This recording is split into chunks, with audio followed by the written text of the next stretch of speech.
Derek, we're here in Oakland.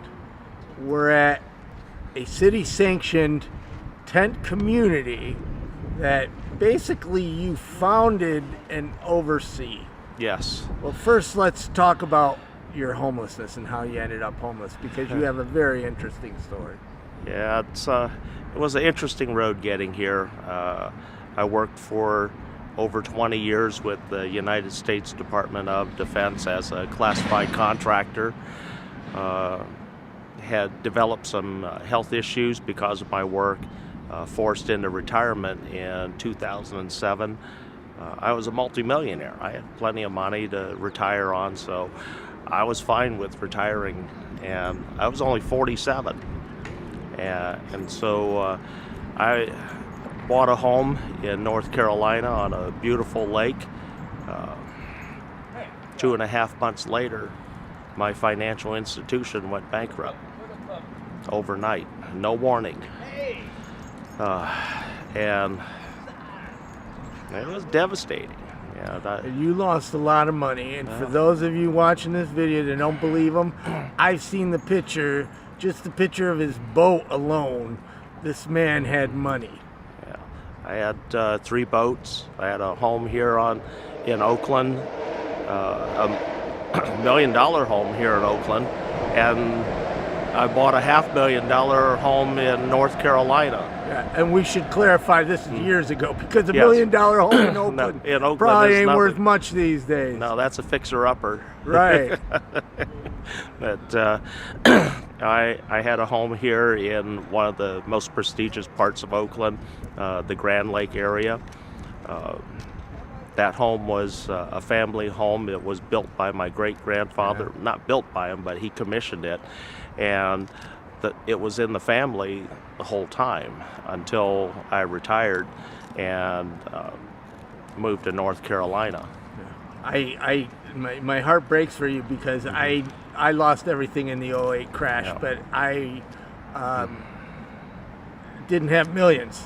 Yeah, and I didn't see anything coming. I had a backup plan to work back there in case things kind of went south, and when things go beyond what your backup plan can do, I was literally left with little to no options. I had about $6,000 in my local checking account. Got by for a little while by renting, or not renting, but taking a title loan out on my boat that I had back there. Ended up losing that because, again, there was no work. Back then, here in the Bay Area, we would see one page of foreclosures. Out there where I was, it was 3 newspaper pages of foreclosures every day. So yeah, when I first hit the economic crash, they weren't yet saying the R word. So I wish I'd known, because I would have walked away from the house. Instead, I was paying the mortgage, the electric bill, food on my credit card. So when my house finally went into foreclosure, I had this tremendous credit card debt. And so I lost the house anyways. So we try to struggle and survive, and you just crash into homelessness. We did the exact same thing. I had plenty of credit back then. I had the boat, took out the title loan, got a $25,000 title loan on the boat, and I was hoping to pay that off because I didn't want to lose the boat. Had some work promised, but then because of the time, those jobs fell through, and I fell into homelessness. Came back to the Bay Area. My dad was able to allow me to move back into his home. Just a short time later, he collapsed with colon rectal cancer one night, and by the time I found out what he had, they said he only had 6 months to live. And it was a complete shock to me, because I wasn't aware that my dad was that severely ill, because he hid that. He hid it from me. And he survived about another year and a half. He had some medical insurance because he worked in the shipyards and the federal government, but it wasn't enough to cover his assisted living. Assisted living for him was $3,800 a month. That was 2010 up through 2011, and when he passed away. So $3,800 every month. His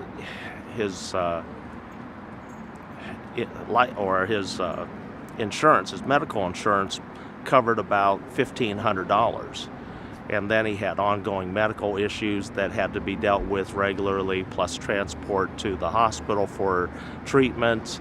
And then in his final week of life, he wasn't even mentally around when in his final week, so it was very devastating. And then the court taking the home from me, and that put me out on the street literally, because I just grabbed whatever I was able to salvage from the home, because the court gave me an eviction notice. I had a certain amount of time to clear the house of everything and be gone.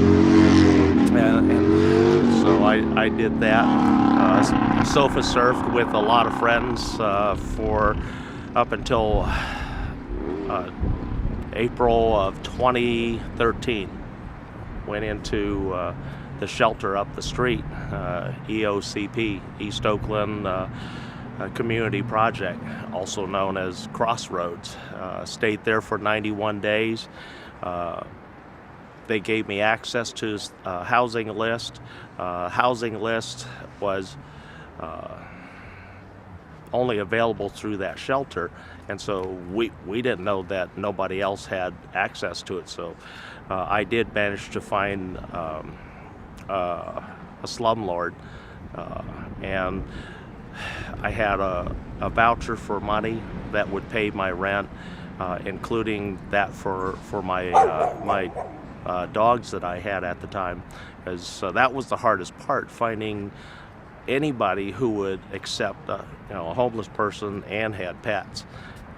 All of my advocates that work with me at the shelter told me, you got to give the dogs up. Right. That's a huge issue. And those dogs have been with me since they were puppies. Right. They're like your children. Right. You can't give them up. But people say, well, you got to make a choice. It's your dogs or housing. Right. Yeah. So you found a slumlord, and that didn't work out well. That didn't work out too well. She didn't want to fix the problems. Instead, how she fixed her problem was by evicting me in a record 20 days. And then you tenanted right here. I came out here. By yourself. Yep. Yeah. In fact, my first place wasn't the tent. It was literally behind a hedge sandwiched between a plant and the wall of a building right behind you. Quite literally, because that was my first year. And it took them 2 weeks to find me. I was so well hidden inside of that hedge that they couldn't see me. The guards here didn't know I was here. Nobody knew I was here. Stealth camping. Camping. I have a homeless friend that calls it stealth camp. Yeah. And the other thing was that this area was one of Oakland's premier dumping grounds. And so I had plenty of materials to choose from. Right. There's a lot of materials that were brand new. I had contractors dumping off brand new insulation, plywood, plastic. I had couches. So there was all sorts of items to choose from to create my shelter and my home. And then in 2015, when I was diagnosed myself with colorectal cancer, I ended up moving from there and then starting the tent, because during my recovery period, I needed a place to not only be able to lay out for long periods of time, but also have my friends help me to do the daily things that I needed to do, like getting water. And you were still homeless, recovering. I'm still homeless. Yeah, no respite care. No respite care. Spent 6 days in the hospital. They knew I was homeless. They had a caseworker from City of Oakland and also social services trying to find me housing before they released me. But there's no housing. There was no housing. So then, because I pick on you, because you're here by yourself, and then people start seeing you. Yeah. You got to hide better. You stopped hiding good, I guess. I stopped hiding really well. So it grew. And people just started moving in, becoming my neighbors, and we got to know each other. We started a community. Literally, we started a community. We watched out for each other. We shared food. We barbecued together. We at night we'd have security. And we would come up with things for each of us to do, duties, assignments, things that would help further the group. Yeah. I mean, so there's 35 people that live here. Yeah. I don't know if that's changed. No, that's seems to be a pretty constant number here. 35 is comfortable. There are days that we may run a little low, and then some days a little higher. And several of the people, I think about half, work. Yep, most of these people work here. They go to jobs Monday through Saturday.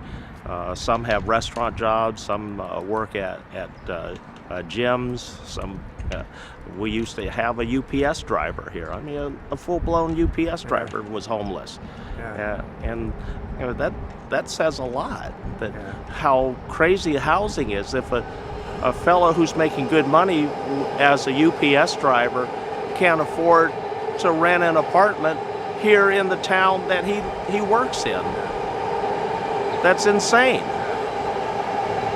And so we have grandmothers here, we have young adults here. We fill the whole gamut. Yeah. So you told me how you got city sanctioned, and what that means is the city provides porta potties. They pick up trash. There's a hand washing station provided by the city. They know you're here. The police aren't going to harass you. Right. But how it happened was you were cleaning up the trash, and the city noticed and said, "What's going on here?" Well, this isn't normal. Normally, homeless people make the trash. They don't clean it up. And I got the taggers moved on, so we removed the taggers. We used to have a lot of crime down here where cars were being stolen and stripped. That no longer exists. We used to have a lot of Johns and prostitutes here throughout the night. It was just a bad day. Yeah, it was just a horrible, horrible situation, and police weren't coming here. So that's what originally brought me here, was that there was a lack of anybody supervising the area. And so I'd set up shop, and then I didn't want the crime, and so I set out to clean it up, and then everybody noticed. Yeah. And then the city came in and sanctioned you. The city came in, said, "We like what you're doing. You're not causing a problem. You're solving problems, and we want to help you." Yeah. And recently, Invisible People sent a reporter here.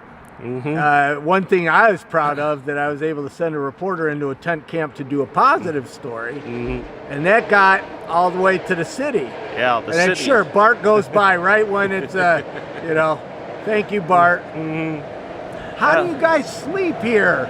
Well, after a while, you just get used to it, and then the other thing is, at midnight, Bart stops. Oh, okay. Bart stops at midnight. And in the morning, it's like alarm clock. And it starts up again. Our first train is about 5:30 in the morning. So. Anyways, the story, we got to the city official somehow, and I didn't send it to him. And that the city council actually, how the city council got that was that. Myself and my collective group, we have contacts throughout the city council, and also folks that are in touch with the city council. And so we gave them the website. Okay, so you sent it to them. We personally sent it to them. Got it. Look at this. Look at this. I was always wondering how they... I didn't know if they were trolling me or not. Well, that one, you can thank your new friend Sam Spade. Oh, Sam okay. Spade actually sent that to Libby Shaft. Well, thank you, Sam. And Sam sent it to a few city council people. And then the city council saw that, and then it just went from there. Yeah. And you guys, they assigned you a housing coordinator. Yes, and then it was about a week later, the city administrators came down here, spoke with me, said, we're going to give you a brand new housing coordinator to help you with housing. Right. And so that's where we've been now. But and there is no housing. there isn't any housing. That's the unfortunate part. So we have a lot of people that we've prioritized. We've been able to get some folks who needed to get off the street. We got them off the street, thank goodness, because hospice issues, literally hospice. Right. And so city's been very cooperative in assisting us with that. Getting those folks into housing, but then as housing becomes more available, we want to get everybody here into something. And you're trying to do something a little more. I hear you're going to make a bid for mayor. Yes, I'm actually running for City of Oakland mayor in 2022. Things are going really well right now. I'm really happy with the progress. My message is getting out there. A lot of folks are starting to be made aware of all the property that Oakland actually has to build something and get the folks off the streets. Is on there that's been garnering a lot of interest is the 159 acres that was returned back to Oakland about 30 years ago from the federal government. And Oakland turned down a $350 million offer from the Wayans brothers back in 2007 to build a production studio there.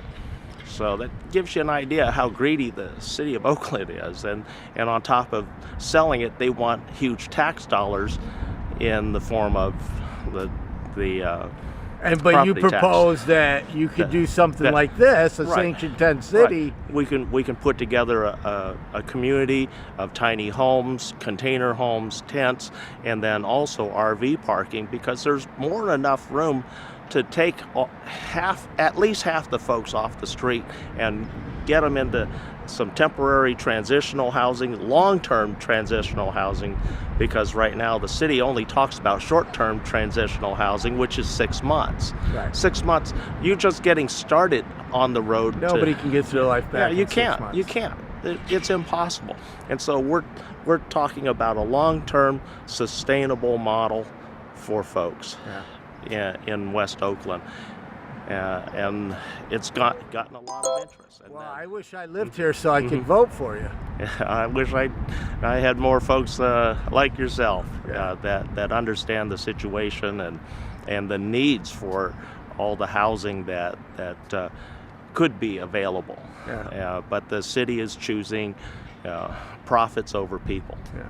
Well, I've interrupted you for almost 2 weeks now.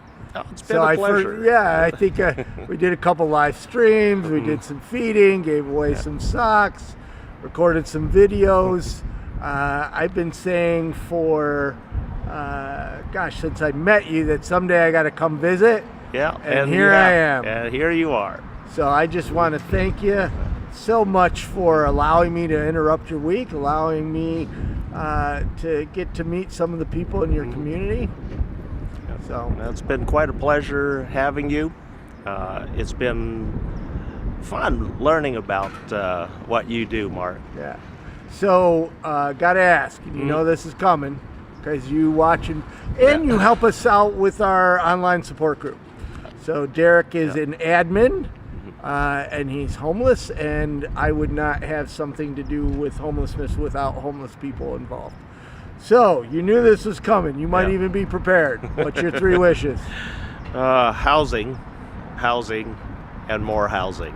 You did prepare. You were ready. You were waiting for me. And that's what I plan on bringing when I become mayor in 2022. Housing, and more housing. Great. Really great spending the week with you. It's been a pleasure having you, Mark. And you're always welcome to come back. I'm thinking you got to make me a spot here. Mm-hmm. That's not a problem. Because I can't afford any of the rent around here. So I can make a spot right there. There you go. Well, when you become mayor, I'll just take over yours. Yeah. You know, because I don't think I'll just have you on the sofa. The mayor can't live in a tent city, right? No, mayor gets to sleep on the sofa in his office. Ah. And then I'll have a sofa next to that go. for you. Yeah, cool.